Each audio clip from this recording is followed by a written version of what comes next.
Bonsoir mesdames et messieurs. Ce matin, lors de la messe quotidienne, le pape est revenu sur les méfaits de la pensée unique. Tels les pharisiens totalement fermés au message de Jésus, il est grave de vouloir imposer sa pensée.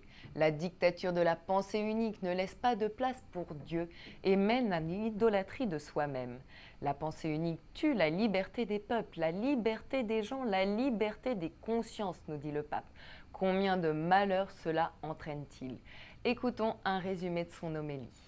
C'est une pensée fermée qui n'est pas ouverte au dialogue, à la possibilité qu'il existe autre chose, à la possibilité que Dieu nous parle, qu'il nous dise quel est son chemin, comme il l'a fait avec les prophètes. C'est quelque chose de plus qu'une simple obstination. Non, c'est plus que cela. C'est l'idolâtrie de sa propre pensée. Moi je pense ainsi, ceci doit être ainsi et pas autrement. Même aujourd'hui, l'idolâtrie de la pensée unique est présente. Aujourd'hui, on doit penser ainsi, et si toi tu ne penses pas comme cela, tu n'es pas moderne, tu n'es pas ouvert, ou pire encore. Depuis hier se tient au Vatican la seconde conférence internationale consacrée à la lutte contre le trafic des êtres humains. L'objectif de cette rencontre est de lutter contre toute forme de trafic humain, enfants soldats, esclaves domestiques, traite des femmes ou encore exploitation des migrants.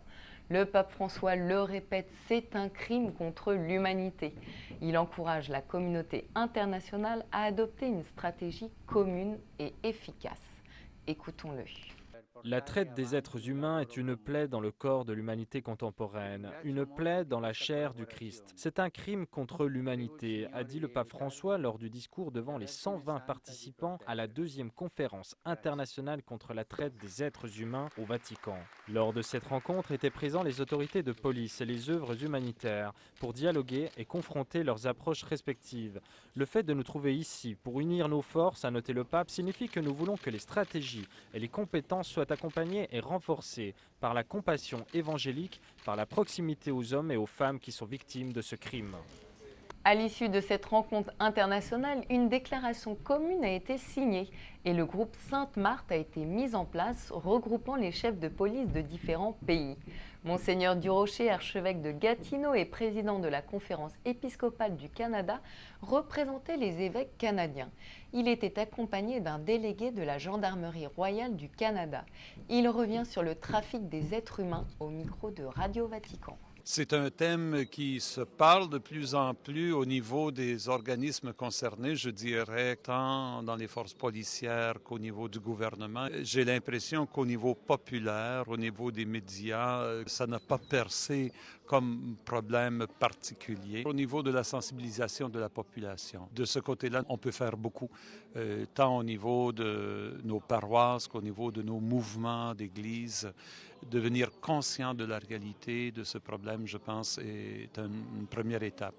Ensuite, comme on l'a dit cet après-midi à cette conférence, de toujours voir le problème avec les yeux de la victime. Ces personnes-là elles-mêmes sont dans des situations absolument impossibles desquelles elles ne peuvent se sortir. Donc elles-mêmes sont victimes. Il y a un regard à changer et ça, dans ce sens-là, je pense que nous pouvons aider à opérer ce changement de mentalité.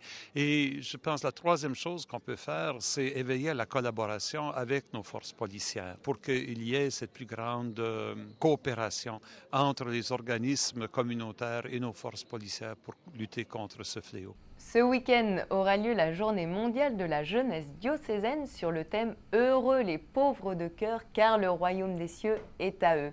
Des célébrations auront lieu dans de nombreux diocèses, notamment ceux de Rimouski, Québec et Montréal. Samedi, notre équipe Celles et Lumières de Montréal suivra Monseigneur Lépine pour le festival jeunesse à 12h30 et la messe des rameaux à 17h. Nous les retrouverons en images la semaine prochaine. Pour plus d'informations, vous pouvez visiter le site du diocèse de Montréal. C'est la fin de ce journal. Merci de l'avoir suivi. Je vous souhaite une très belle soirée et vous dis à lundi.